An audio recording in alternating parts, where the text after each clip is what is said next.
Vivimos en un mundo que está hiperconectado y al mismo tiempo profundamente desconectado.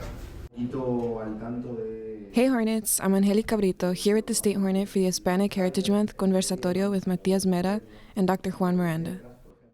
I think this event is a gateway. It's crucial because it's who we are. I mean, this event should be like a starting point to share culture outside.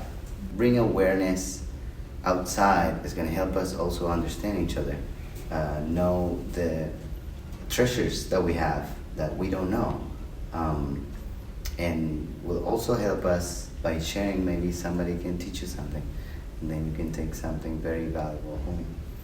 Students spoke about the importance of becoming more aware of Indigenous history. I think it's always important to learn more about just what you're encased in. You know, you need to learn more about the world, and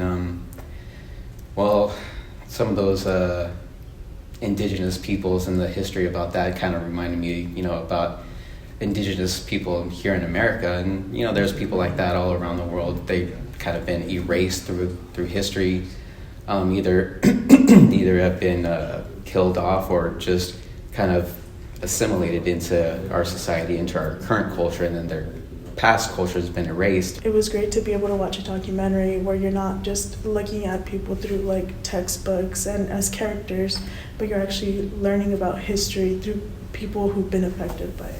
I think it's important for other students to attend an event like this because it's informational.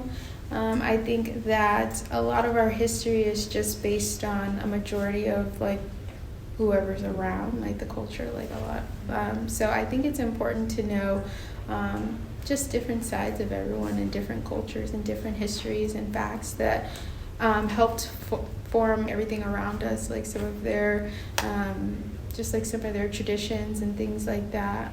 A lot of people aren't aware of it. Thanks for tuning in. This has been Angelica Brito with the State Hornet.